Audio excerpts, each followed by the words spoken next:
یعنی شروع سے ہی ایسے گھرانے سے تھا، مذہبی گھرانے سے تھا. ہاں جب بات یہ آ جاتی ہے کہ انہوں نے ان کو کیسے چنا. جناب خدیجہ الکبریٰ خاندانی قرابت داری تو رکھتی ہی تھی، اس کے علاوہ آپ نے اپنے چچا زاد بھائی ورقہ ابن نوفل سے جو کہ عالم دین تھے آپ کے فضائل اور کمالات سنے تھے، اور علماء یہود اور نصارہ سے بھی آپ کی نبوت اور رسالت کے بارے میں جو خبریں ان تک پہنچی تھیں، ان سب چیزوں کی بنا پر آپ کے ذہن میں جناب رسول خدا صلی اللہ علیہ وآلہ وسلم کو وہ جگہ دے چکی تھی، اور دل ہی دل میں آپ پر ایمان لا چکی تھی. آپ کے دل میں دراصل اگر یہ کہا جائے تو غلط نہ ہوگا کہ پیغمبر کا عشق پیدا ہو چکا تھا. تو ایسا ہوا کہ جب سفر تجارت میں اپنے غلام میسرہ کے ذریعے انہوں نے حضور کے اخلاق اور معجزات کو سنا تو ان کے دل میں ان کی محبت میں مزید اضافہ ہو گیا. اور پھر کہا جاتا ہے کہ پھر انہوں نے اپنے چچا زاد بھائی ورقہ ابن نوفل سے اپنی اس تڑپ کا تذکرہ کیا اور اپنی مراد تک پہنچنے کے لیے سبیل دریافت کی. تو ورقہ ابن نوفل جو ایک بڑے عیسائی عالم تھے اور پیغمبر کے فضائل اور کمالات سے آگاہ تھے، انہوں نے جناب خدیجہ کو ایک دعا لکھ کر دی اور کہا کہ سونے سے پہلے اسے اپنے تکیے کے نیچے رکھ لیں. جناب خدیجہ تکیے کے نیچے وہ دعا رکھ کر سو گئیں اور رات میں خواب میں اپنی مراد جناب رسالت مآب کی زیارت سے مشرف ہوئی. سبحان اللہ، ماشاء اللہ.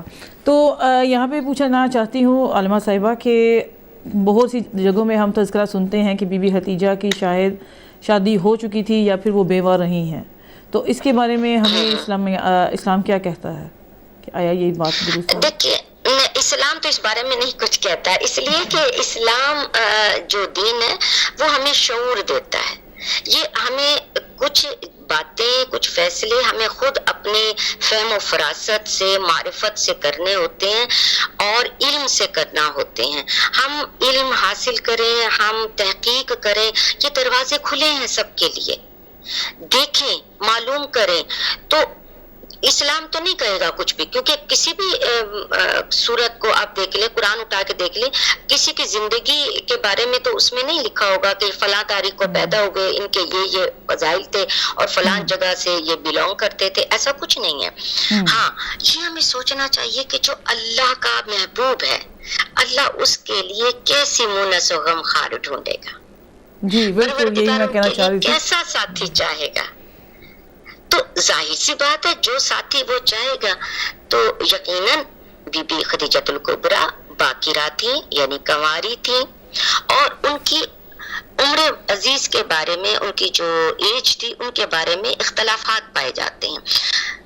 ہمیں یہ پتا چلتا ہے کہ جب ان کو دفنایا گیا تھا، یعنی جب ان کی رحلت ہوئی ہے تو ان کی عمر 50 سال کی تھی.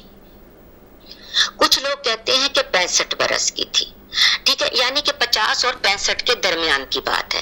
اب ذرا غور کیجئے گا کہ اس کا مطلب یہ ہوا کہ جب میری بیوی کا انتقال ہوتا ہے، وہ اس دنیا سے تشریف لے جاتی ہیں، تو اس وقت بعثت کو، یعنی ان کے نبوت کے اظہار کو 10 برس ہوئے تھے کہ رسول پاک نے رسالت کا اظہار کیا تھا. اس کا مطلب یہ ہے کہ 10 سال وہ، اور اس سے پہلے جب رسول پاک کی عمر مبارک 25 برس تھی، اس وقت ان کی شادی ہوئی تھی. یعنی 15 برس شادی کے گزر گئے پہلے اور 10 برس گزر گئے بعد میں، 25 برس ہو گئے. اس کا مطلب یہ ہوا کہ اگر وفات کے وقت ان کی عمر عزیز 50 برس تھی تو شادی کے وقت ان کی عمر 25 تھی. ابھی ہمیں کچھ جگہ پہ ہم دیکھا جاتا ہے کہ میں بلکہ کل بھی پڑھ رہی تھی کہ بی بی خدیجہ الکبریٰ کے ہاں بی بی فاطمہ کی جو ولادت ہے وہ 55 ایج کی ہوئی ہے. اب اس میں کیا کہنا چاہیں گے آپ؟ دیکھیں، میں آپ کو اس میں بھی میں آپ سے یہ کہوں گی کہ بہت آسان ہے اس بات کو بھی سمجھنا. اگر ہم لوگ اپنے آپ کو ایسا بنا لیں کہ اگر کوئی بھی بات کرے، ہم خود اپنی ذمہ داری سمجھیں اور ہم کوشش کریں کہ ہم تحقیق کرنے والے ہوں، تو یہ غلط کہنے والے کبھی بھی آگے نہ بڑھ سکیں، کبھی نہ پنپ سکیں. یہ لوگ، یہ جھوٹ خود بخود ختم ہو جائے. اب سنیے، یہ کہا جاتا ہے کہ جب بی بی تشریف لائیں، اور بھی بہت سی باتیں کہی جاتی ہیں کہ اتنی بیٹیاں تھیں اور ایسا تھا ویسا تھا. ٹھیک، بڑی ایک خوبصورت سی مثال میں آپ کو دیتی ہوں. تفسیر نمونہ میں آپ دیکھیے سید ناصر مکارم شیرازی صاحب آیت اللہ ہیں، ان کی تفسیر بیان کرتا ہے اس میں قرآن پاک کی. سورہ کوثر کی تفسیر میں جب آپ دیکھتے ہیں، آگے بڑھتے ہیں، تو آپ کو یہ پتہ چلتا ہے کہ یہ سورت ظاہر سی بات ہے کہ رسول پاک کے اسلام کا اظہار کرنے کے بعد آئے. 5ویں بعثت میں یہ سورت نازل ہوتی ہے. اور بی بی کی آپ زندگی کو دیکھیں کہ کتنے برس کی تھی جب وہ یہاں سے ہجرت کر کے گئی ہیں. جب وہ ہجرت کر کے مکہ سے گئی ہیں تو اس وقت ان کی عمر مبارک 8 برس کی تھی. اس کا مطلب یہ ہے کہ 13 برس جو نبوت کے بعد رسول پاک مکہ میں تشریف فرما رہے ہیں، تو ان 13 برس میں سے 8 برس نکال دیجئے تو کتنے بنتے ہیں؟ 5، یعنی 5 بعثت نبوی میں بی بی کی ولادت ہو رہی ہے. اور 5ویں بعثت نبوی کو یعنی نبوت کے 5ویں سال ہی اللہ تعالیٰ قرآن پاک میں سورہ کوثر کو نازل کر رہا ہے اور کہہ رہا ہے بسم اللہ الرحمن الرحیم اِنَّا أَعْطَيْنَكَ الْكَوْثَرَ فَصَلِّ لِرَبِّكَ وَانْحَرْ اِنَّا شَانِئَكَ هُوَ الْأَبْتَرُ، کہ تیرا جو دشمن ہے نا وہی ابتر ہوگا. اٹ مینس کہ 5 بعثت نبوی کو ایسا واقعہ ہوا ہے نا کہ اللہ تعالیٰ کہہ رہا ہے کہ تیرا جو دشمن ہے وہ ابتر رہے گا. ابتری کے تانے سے بچ گئے، ابتری کا تانا ختم ہو گیا کیونکہ بی بی تشریف لے آئی. صحیح. اب آپ خود سوچ لیجئے کہ کیا ایک 55 برس کی عمر میں ایک خاتون کا ماں بننا کیسا ہے، اور 45 برس کی عمر میں زیادہ امکان ہے. بالکل. تو اصل میں ان کے فضائل چھپانے کے لیے یا ان کی اہمیت کو کم کرنے کے لیے یہ کہ اتنی عمر تھی یا اتنی عمر رسیدہ تھی، یا نعوذ باللہ یہ کہا جاتا ہے کہ بیوہ تھی، باکرہ نہیں تھی. تو کہنے والے شاید اس بات کو نہیں جانتے کہ اللہ اور رسول کے نزدیک یہ ظاہری چیزیں کوئی اہمیت نہیں رکھتی. بے شک بے شک، یہ تو ہے بالکل. ماشاءاللہ جو ان کا کردار ہے وہ اصل چیز ہے. ان کی باقی سب فضائل چھوڑ دیجئے، ان کی اس سے بڑی فضیلت کیا ہو سکتی ہے کہ میرے اللہ نے 25 برس تک بلا شرکت غیر رسول پاک کو انہی کا شوہر رکھا. سبحان اللہ. بے شک. اجازت ہی نہ دی کہ کوئی اور عورت ان کی زندگی میں شامل ہو سکے. بتائیے اس سے بڑھ کر ان کی فضیلت کیا ہو سکتی ہے؟ اس میں کوئی مقابلہ کر سکتا ہے؟ بے شک. جی آپ نے عالمہ صاحبہ بہت اچھا ہمیں تعارف دیا بی بی خدیجۃ الکبریٰ کے بارے میں. ابھی میں اپنا نیکسٹ کوشچن کرنا چاہتی ہوں کہ بی بی کے انقلابات کے بارے میں ہمیں کچھ فرمائیں. جی بی بی کے القاب ماشاءاللہ بہت ہیں. سب سے پہلا لقب ان کا مبارکہ ہے. مبارک یعنی برکت، خیر و برکت والی. اس سے بڑی ان کی کیا بات ہے. انجیل میں جہاں پیغمبر اسلام کی بشارت کا تذکرہ ہے وہیں پر جناب خدیجہ کے مبارکہ ہونے اور جنت میں جناب مریم کے ساتھ ان کی ہم نشینی کا ذکر بھی ہے. ماشاءاللہ. سبحان اللہ. کہ ان کی نسل مبارکہ سے ہوگی اور وہ جنت میں تمہاری ماں مونس اور ہمدم ہوں گی. انجیل میں ذکر کیا گیا ہے. اور اس کے بعد ان کا ایک لقب طاہرہ ہے. ماشاءاللہ. آپ جیسا کہ جانتے ہیں کہ رسول پاک کے اظہار اسلام سے پہلے دور جاہلیت تھی عرب میں. جی. تو دور جاہلیت میں پاک دامن عورتوں کی تعداد بہت کم تھی اور سماج کی خرابیوں کی وجہ سے اکثر خواتین کا دامن کردار داغدار ہوتا تھا. اور اس دور میں اگر کوئی شخصیت طاہرہ کہلاتی ہے، پاکیزہ کہلاتی ہے، پاکیزگی اور عفت کی وجہ سے اس کو لوگ طاہرہ کے نام سے یاد کرتے ہیں، تو خود سوچ لیجئے کہ وہ کس قدر بلند مرتبہ اور منفرد شخصیت کی دلیل ہے. سبحان اللہ. اس کے علاوہ اسی زمانے میں بی بی خدیجۃ الکبریٰ کی شخصیت جو ہے اتنی عظیم اور قابل احترام تھی کہ ان کو عورتوں کی سردار کہا جاتا تھا، یعنی سیدائے نساء کہا جاتا تھا. ماشاءاللہ. اب یہ جو جتنے ان کے القابات ہیں، اب ان کی روشنی میں دیکھ لیجئے کہ بھلا ان جیسی خاتون کوئی ہو سکتی ہیں. اور جن کا ذکر اللہ تعالیٰ نے قرآن پاک میں بھی کر دیا کہ جناب خدیجہ قرآن کی روشنی میں جہاں ان کے لیے اللہ تعالیٰ نے فرما دیا کہ سورہ ضحیٰ کا جہاں میں نے ذکر کیا تھا کہ جب تمہیں ووجدک عائلا، کہ جب تمہیں ہم نے پایا تھا اس طرح سے کہ کچھ نہیں تھا تمہارے پاس، تو ہم نے تمہیں کیا کر دیا، ہم نے تمہیں غنی کر دیا، فاغنا واغنا، اور تمہیں ہم نے غنی کر دیا۔ تو غنی کس طرح سے ہوئے؟ رسول پاک کا اور کون سا ذریعہ تھا جہاں سے ان کو دولت ملی تھی؟ یہ بی بی کے حوالے سے ہی بات کی گئی ہے۔ ماشاءاللہ، بالکل۔ تو اسی طرح بی بی اپنے چچا زاد بھائی ورقہ ابن نوفل اور دیگر علماء یہود اور نصارہ کے ذریعے جو ہے سنتی تھی، رسول پاک کے فضائل سننا کرتی تھی۔ تو مولا کائنات نے بھی نہج البلاغہ کے خطبہ قاسیہ میں ارشاد فرمایا ہے کہ جس وقت پیغمبر اسلام کی رسالت کا نور چمکا، اس کی روشنی سوائے جناب پیغمبر اسلام اور جناب خدیجہ کے گھر کے کسی اور گھر میں نہیں تھی، اور میں ان میں تیسرا شخص تھا جو نور وحی رسالت کو دیکھتا تھا اور نبوت کی خوشبو سونگھتا تھا۔ سبحان اللہ۔ تو عالم صاحبہ، میں پوچھنا چاہوں گی کہ بی بی خدیجہ کے کوئی اور بہن بھائی تھے؟ آیا وہ مسلمان ہوئے؟ اگر تھے تو دیکھیں روایات میں یا ہسٹری میں ہمیں ایسی کوئی معلوم تو نہیں ہوتی خاص، البتہ یہ ضرور معلوم ہوتا ہے کہ وہ بیٹیاں جنہیں کہا جاتا ہے کہ یہ بی بی خدیجۃ الکبریٰ کی بیٹیاں تھیں، اس طرح سے بات کی جاتی ہے، دراصل وہ ان کی بھانجیاں تھیں، ان کی یتیم بھانجیاں تھیں جنہیں انہوں نے پالا تھا، اور چونکہ وہ ملکۃ العرب تھیں، انتہائی مالدار خاتون تھیں اس عرب کے علاقے کی، اور ان جیسا امیر کبیر کوئی نہیں تھا، حتیٰ کہ تمام عرب کے لوگ ان کے مقروض ہوا کرتے تھے، صحیح۔ تو ان کو ضرورت پڑتی تھی، تو ان کے پاس ہمیں ایسا اور تو کچھ نہیں ملتا ذریعہ کہ جس سے پتا چلے ان کے بہن بھائیوں کا۔ ہاں البتہ اس ایک بہن کا پتا چلتا ہے کہ جن کی بیٹیاں انہوں نے پالی تھی۔ بالکل۔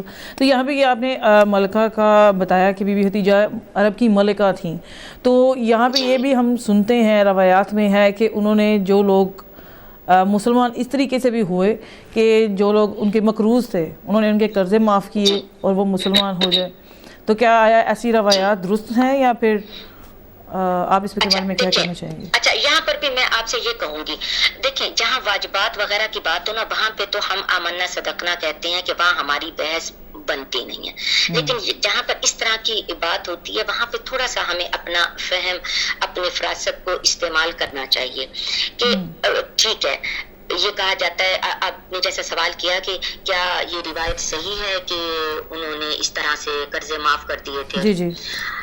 اگر ایسا صحیح نہ ہو، کوئی ہمیں اس کی نہ بھی دلیل دے، تب بھی مجھے یہ بتائیے کہ ایک خاتون جو ملکہ ہے، اس قدر امیر کبیر ہے کہ پوری ہسٹری، آپ عرب کی ہسٹری، اسلام کی ہسٹری نہیں، عرب کی ہسٹری اٹھا کر دیکھیں تو پتہ چلتا ہے مالدار لوگوں میں جن کے نام ہیں ان میں سب سے مالدار میری بی بی ہیں، اور یہی بی بی شیب ابی طالب میں قسمہ پرسی میں اپنے خاندان، اپنے سسرال کے ساتھ 3 سال گزارتی ہیں، اور اس کے بعد جب وہ واپس، وہ جب بائیکاٹ ختم ہوتا ہے اور وہ آتی ہیں تو اس وقت ان کا انتقال ہو جاتا ہے، تب ان کے پاس کچھ بھی نہیں ہوتا۔ تو مجھے بتائیے وہ دولت کہاں گئی؟ بالکل، کہاں خرچ ہوئی؟ بی بی نے کون سا کاروبار کیا؟ بی بی نے کیا کیا تھا؟ جبکہ ہمیں یہ کلیئرلی ملتا ہے کہ جب ان کی شادی ہوئی تھی تو انہوں نے اپنا سارا مال رسول پاک کے قدموں میں ڈال دیا تھا، کہ کہا تھا، کہتے ہیں کہ پیغمبر اسلام سے شادی سے پہلے جناب خدیجہ مکہ کے بہت بڑے کاروبار کی مالک تھی، آپ کی عظیم کاروانی تجارت میں 80,000 اونٹ تھے، اور کون سے اونٹ؟ سرخ اونٹ۔ سرخ اونٹ کی کیا میں آپ کو مثال دوں، اس طرح جس طرح آج کے دور میں ایک BMW گاڑی ہوتی ہے، ایک سرخ اونٹ کی قیمت وہ ہے، اور آپ بتائیے 80,000 اونٹ تھے ان کے پاس، اور ان کے ذریعے وہ شام، یمن، مصر وغیرہ کی طرف برابر اپنا سامان تجارت بھیجا کرتی تھی۔ تو شادی کے بعد آپ نے اپنا سارا مال اور ساری دولت پیغمبر کے قدموں میں ڈال دی تاکہ اسلام کی نشو و نما کے کام آ سکے۔ یہ اسلام مقروض ہے بی بی خدیجۃ الکبریٰ کا، اور انہوں نے میری بیوی نے اس کے بعد آپ نے خود انتہائی تنگ دستی کی زندگی بسر کی، یہاں تک کہ شیب ابو طالب میں بائیکاٹ کے دنوں کی سختیوں میں کئی فاقوں میں صرف درخت کے پتوں پر گزارا کیا۔ آج لاک ڈاؤن میں سارا انتظام کر کے بھی ہمارے لیے کتنا مشکل ہے گزارا کرنا، بیٹھنا، اور جو بادشاہ رہا ہو وہ فقیری کی زندگی گزارے تو اس پر کیا گزرتی ہے، اور اس کے نتیجے میں آپ کی صحت بھی خراب ہو گئی اور یہی چیز آپ کی وفات کا سبب بنی۔ قرآن مجید نے اسی ایثار اور قربانی کا قصیدہ پڑھا ہے، اور سورہ زحا میں خداوند عالم نے جناب خدیجہ کے اس عمل کو اپنا عمل قرار دیا اور کہا، 8ویں آیت ہے سورہ زحا کی، وَوَجَدَكَ عَائِلًا فَأَغْنَىٰ، ہم نے تمہیں جب بس پایا، اس طرح سے پایا، تمہارے پاس کچھ نہ تھا تو ہم نے تمہیں غنی کر دیا۔ ماشاءاللہ ماشاءاللہ۔ تو عالم صاحبہ میرا کوشچن ہے کہ بی بی خدیجہ الکبریٰ کی فضیلت قرآن کی نظر میں کیا ہے، اگر آپ اس پہ تھوڑی سی روشنی ڈالنا چاہیں تو۔ قرآن یہ میں نے آپ کو بھی آیت بتائی سورہ زحا کی آیت نمبر 8 کہ اللہ تعالیٰ نے جناب خدیجہ کے عمل کو اپنا عمل قرار دے دیا، اس سے بڑی کیا بات ہو سکتی، اس سے بڑی فضیلت کیا ہو سکتی۔ اللہ بی بی خدیجہ کے عمل کو اپنا عمل کہہ رہا ہے، اور پیغمبر اسلام ارشاد فرماتے ہیں کہ جبریل امین نے مجھ سے کہا کہ جب خدیجہ آپ کے پاس آئیں تو خدا کی طرف سے، میری طرف سے اور آپ اپنی طرف سے ان پر درود و سلام بھیجیں اور انہیں جنت میں ایک ایسے گھر کی بشارت دیں جو زمرد کا ہو اور اس میں کسی طرح کی کوئی تکلیف نہ ہوگی۔ یہ اللہ ہی کی طرف سے ہے نا، یہ اللہ ہی کی طرف سے دیا ہوا مقام ہے۔ سبحان اللہ سبحان اللہ۔ اور بی بی خدیجہ کی جیسے کہ آپ کو پتہ ہے کہ رحلت ہے، ان کے دن ہی جا رہے تھے، اور اس کے بارے میں اگر آپ ہمیں تھوڑا سا اور ڈیفینیشن میں بتا دیں۔ جیسا کہ میں نے آپ کی خدمت میں عرض کیا کہ میری بی بی جب اس دنیا سے گئی ہیں، ابھی میں نے آپ کی خدمت میں عرض کیا کہ دیکھیں پوری دنیا میں حالات کیا ہو رہے ہیں، کس طرح سے اپنی جان بچانے کے لیے سب لوگ کس طرح سے زندگی گزارے، لاک ڈاؤن ہے۔ جی اب آپ بتائیے ذرا، اب اس وقت میں شاید اس بات کو بہت اچھے طریقے سے سمجھا جا سکے کہ بائیکاٹ تھا، بنو ہاشم کا بائیکاٹ کیا ہوا تھا، اور یہ ساری فیملی جناب ابو طالب، اس لیے وہ شیب ابی طالب کہلاتی ہے نا وہ جگہ، تو وہاں پر رسول پاک اپنے تمام عزیزوں کے ساتھ وہاں پر آ کر رہ رہے تھے۔ اس سے بھی پتہ نہیں چلتا کہ رسول کون تھا جو ان کے مشکل وقت میں ان کے ساتھ تھے، جناب ابو طالب تھے، ان کی ساری فیملی تھی، بی بی خدیجہ الکبریٰ تھی، اور بھلا کیا ثبوت چاہیے۔ اور پھر وہاں پر کہتے ہیں کہ جب یہاں پر بی بی سارے اتنا سخت وقت گزرا، 3 سال گزرے وہاں پر، اور 3 سال میں کس طرح سے کوئی شخص، کوئی وہاں سے مکہ سے چھپ چھپا کر ان کا ہمدرد آ کر اگر کوئی کچھ کھانا وغیرہ دے جاتا تو دے جاتا، نہیں تو کس طرح درختوں کے پتے کھا کھا کر ان لوگوں نے گزارا کیا۔ تو کہتے ہیں کہ جب میری بی بی کی وفات ہوتی ہے، یہ کتاب خصائص فاطمیہ میں ذکر ہوئی ہے یہ بات۔ حانم صاحبہ میں یہاں پہ یہ پوچھنا چاہوں گی کہ بی بی فاطمہ الزہرا کی ایج اس وقت کتنی ہوگی؟ دیکھیے یہ 10 کی بات ہے نا، یہ 10 کی بات ہے، 10 بعثت کی بات ہے، اور ابھی میں نے عرض کیا تھا کہ وہ 5 بعثت میں اس دنیا میں تشریف لائی تھی، بعثت نبوی تو 5 سال کی تھی اس وقت وہ یہ تشریف لائی تھی، ٹھیک ہے۔ تو اس وقت یعنی کہ وہ 5 برس کی تھی، انہوں نے اپنی زندگی کے 3 برس وہاں گزارے ہیں، یعنی 2 برس کی تھی جب وہ شیب ابی طالب میں گئی تھی بی بی فاطمہ الزہرا، اور جب وہاں سے آئیں تو پھر 5 برس کی تھی، ٹھیک ہے۔ اچھا کہتے ہیں کہ جب بی بی کی رحلت ہوئی، بی بی کو وفات ہو گئی، تو فرشتے خدا بند عالم کی طرف سے مخصوص کفن لے کر آئے، جو ایک طرف ہے عظمت بی بی فاطمہ الزہرا کا اعلان تھا، یہ خدا کی طرف سے بھیجا ہوا کفن ہے، اور دوسری طرف پیغمبر اسلام کی تسلی کا سامان تھا۔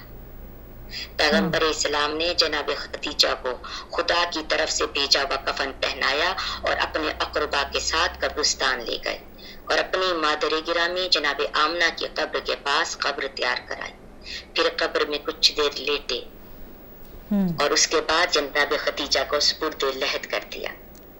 تاریخ شاہد ہے کہ جب تک آپ زندہ رہے جناب خدیجہ کو برابر یاد کرتے رہے، وہ کبھی نہیں بھولے اپنی زوجہ کو، حالانکہ اس کے بعد ان کی کتنی ازواج تھیں، جی جی، اور وہ ازواج ان کو کہا بھی کرتی تھی کہ جناب آپ تو اپنی پہلی بیوی کو بھولے ہی نہیں ہیں.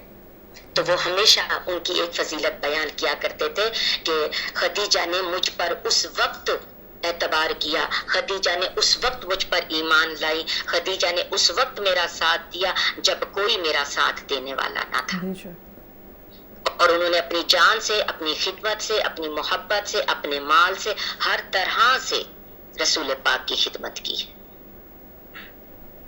ماشاء اللہ. صحیح.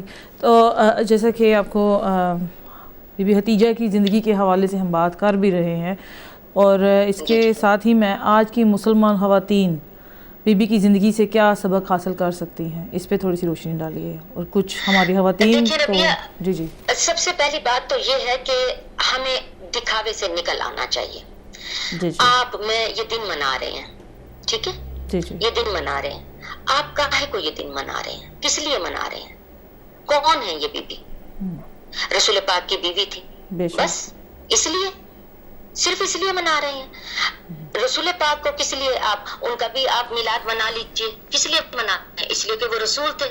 نہیں، یہ اللہ تعالیٰ نے ہمیں پرستش کے لیے یہ ہستیاں نہیں دی ہیں، یہ شخصیات ہمیں پوجا کرنے کے لیے نہیں دی ہیں کہ ہم ان کے فضائل بیان کریں اور کہیں واہ واہ واہ وہ تو یہ تھے، وہ تھے. بھئی ان جیسا کوئی ہو ہی نہیں سکتا، اور ایسے ویسوں کا ان کے ساتھ مقابلہ کریں، اور مقابلہ کرنے کے بعد کہیں دیکھا ہمارے پیر سب سے اچھے، ہمارے سردار سب سے اچھے، ہمارے پیغمبر سب سے اچھے، اور ہماری بی بی سب سے اچھی. تو آپ کیا ہیں، میں کیا ہوں؟ ہمیں یہ دیکھنا چاہیے. دن منانے کا حق ہی نہیں ہے ہمیں جب تک ہم ان کے کردار میں سے کچھ اپنے لیے حاصل نہیں کر لیتے، جب ہم کچھ اڈاپٹ نہیں کر رہے ہیں، جب ہم ان سے کچھ سیکھ نہیں رہے ہیں. تو آپ کو تو اللہ تعالیٰ نے نہیں کہا ہے کہ آپ ان کی بس تعریفیں کرو، بس ٹھیک ہے آپ بخشے جاؤ گے. نو وے. ہم اگر ان کے کردار سے کچھ نہیں لے سکتے ہیں تو ہمیں کوئی حق ہی نہیں ہے کہ ہم کہیں، ہم بلکہ ان کے لیے شرمندگی کا باعث بنیں گے. ہم بے پردہ ہوں اور ہم کہیں ہم جی کنیزان زہرا ہیں، ہم کنیزان خدیجہ ہیں، ہم جو ہے شوہر کی نافرمانی کریں، شوہر سے اپنے مال کو پیارا رکھیں، اپنی جان کو پیارا رکھیں، اور پھر ہم کہیں کہ ہم تو ام المؤمنین خدیجہ کا دن منا رہے ہیں، ان کی شہادت مناتے ہیں، ان کی ولادت مناتے ہیں. ہم نے ان کے کردار سے تو کچھ لیا ہی نہیں ہے.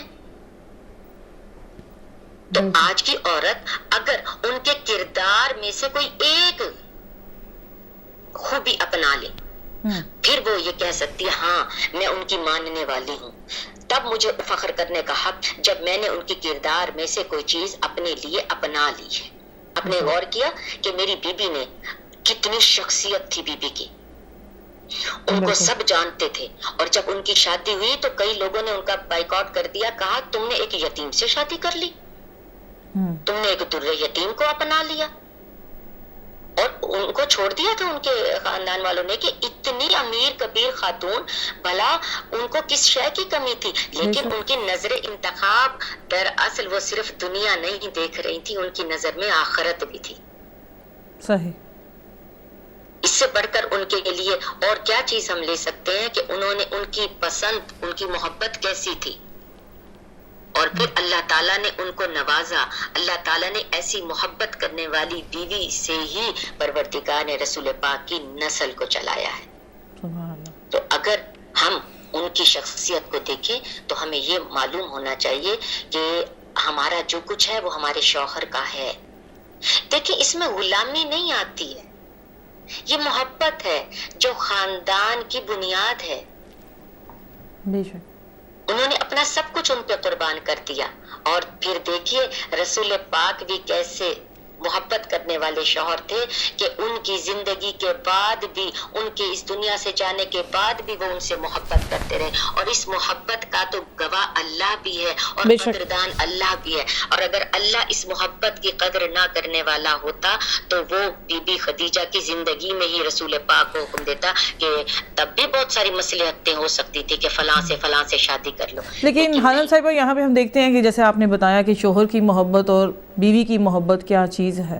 تو یہاں پہ ہم دیکھتے ہیں کہ قرآن کی آیت سورہ نساء میں خواتین کے لیے جیسا کہ بتایا گیا ہے، بولا گیا ہے، آپ کو بھی معلوم ہے، تو اس کی تھوڑی سی ڈیفینیشن بتائیں گی کہ کیونکہ اس کو کچھ جگہوں پہ کچھ حضرات جو ہے اس کو غلط طریقے سے بھی لیا جاتا ہے. آپ دیکھ سکتی ہیں کہ کئی جگہوں پہ ہم دیکھتے ہیں خواتین کے اوپر ظلم و تشدد بھی ہو رہے ہیں. اور آج کل جیسے کہ لاک ڈاؤن کی سچویشن ہے، ہم نے یہاں پہ دیکھا ہے، انگلینڈ میں دیکھا ہے، پوری دنیا میں دیکھا جا رہا ہے کہ ڈومیسٹک وائلنس کے کیسز مور دین انف ہو رہے ہیں اس کی وجہ سے، کیونکہ جب گھر میں سب ہیں تو اس میں ڈومیسٹک وائلنس کی سچویشن زیادہ ہو گئی ہیں.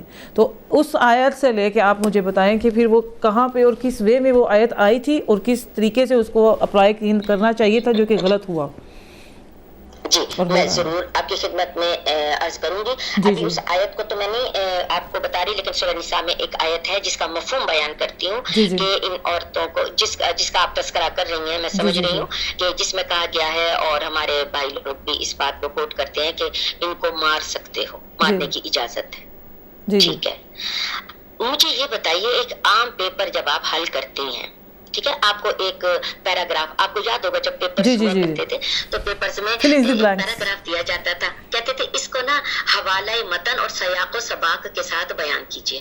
ٹھیک ہے، جب تک پچھلا نہ پتا ہو، جب تک اگلا نہ پتا ہو، تب تک، یعنی ریفرنس ٹو کانٹیکٹس، جب تک آپ کو یہ چیزیں پتا نہ ہو آپ اس بات کو سمجھ نہیں سکتے. بالکل، آپ نے اس میں سے ایک چیز لے لی کہ عورت کو مارا جا سکتا ہے، عورت کو مارو.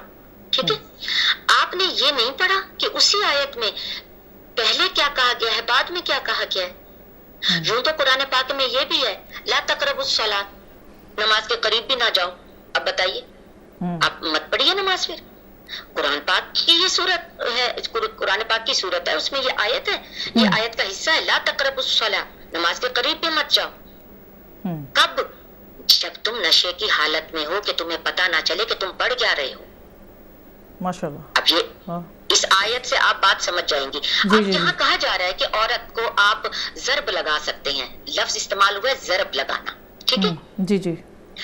اس سے پہلے یہ ذکر کیا جا رہا ہے کہ بدکار عورتیں جو فحاشی کا کھلم کھلا ارتکاب کریں اور پھر تم ان کو سمجھاؤ اور تمہارے سمجھانے پر وہ باز نہ آئیں، پھر ان کو اپنی خوابگاہ سے الگ کر دو اور اس کے بعد بھی وہ باز نہ آئیں تو ان کو راہ راست پہ لانے کے لیے تم انہیں ضرب لگا سکتے ہو. ٹھیک. اب کسی نے سوال کیا رسول پاک سے کہ یہ جو ضرب لگانا یا مارنا جو ہے یہ کس طرح سے؟ انہوں نے کہا چہرے پہ نہیں لگانا اور اس طرح سے نہیں مارنا کہ نشان پڑ جائے یا خون نکل آئے. اب بتائیے اس کرائیٹیریا پہ اگر کوئی عورت اترتی ہے پھر تو یہ کہہ سکتے ہیں. اس کے علاوہ اس بات پہ آپ کیسے کہہ سکتے ہیں میں نے تمہیں منع کیا تھا فلان جگہ تم اپنے ابو سے بات مت کرو، تم ماں سے بات مت کرو، تم نے بات کی، تمہیں کہا تھا تم نے یہ نمک کم یا زیادہ کر دیا، اب اس پر تمہیں مار پڑے گی. یہ جو دین اسلام ہے، یہ جو قرآن پاک ہے، یہ مذاق نہیں ہے کہ اس کو آپ اپنی مرضی کے لیے استعمال کر لیں. اس میں سے کوئی حصہ آیت کا نکال لیں اور کہیں جی اس کا تو یہ مطلب ہے، ہم جی ایسا ہی کریں گے. پہلے سمجھنا ضروری ہے. بے شک. کیونکہ عورتوں کے تو اتنے حقوق ہیں کہ کسی اور دین میں ہے ہی نہیں. اس لیے اچھا اب مجھے بتائیے کہ رسول پاک سے بہترین مرد کون سا ہو سکتا ہے؟ وہ تو اپنی زوجہ کے ساتھ گھر میں کام کرایا کرتے تھے. ان سے اعلیٰ مرد کوئی ہو سکتا ہے؟ سبحان اللہ. وہ گھر میں باقاعدہ ساتھ کام کراتے تھے، ہر کام میں ہاتھ بٹایا کرتے تھے. اور وہ نہیں کہ یہ کہتے تھے بیٹھ کر کہ لاؤ میرے لیے یہ بھی لا کے رکھو وہ بھی لا کے رکھو. محبت پیدا کی جاتی ہے، خدمت محبت کے ذریعے سے ہوتی ہے. یہ غلامی نہیں ہے یہ رشتہ کہ اس میں غلام سمجھا جائے. دیکھیے میں آپ کو یہاں پر ایک اور مثال دوں گی جس سے آپ اس رشتے کو بہت اچھے طریقے سے سمجھ جائیں گی. سورہ بقرہ ہی کی ایک آیت کا حصہ ہے، ہن لباس لکم وانتم لباس لہن. ہن وہ عورتیں، لباسن لباس ہیں، لکم تم مردوں کے لیے، وانتم اور تم مرد، لباسن لباس ہو، لہن ان عورتوں کے لیے. اب یہ وہ آیت ہے جو حقوق زوجین کو مکمل سم اپ کر دیتی ہے، دونوں کو ایک دوسرے کا لباس قرار دیا. مجھے بتائیے اس میں کس کو زیادہ اور کس کو کم قرار دیا؟ دونوں کو لباس کی ضرورت ہے کہ نہیں؟ بے شک.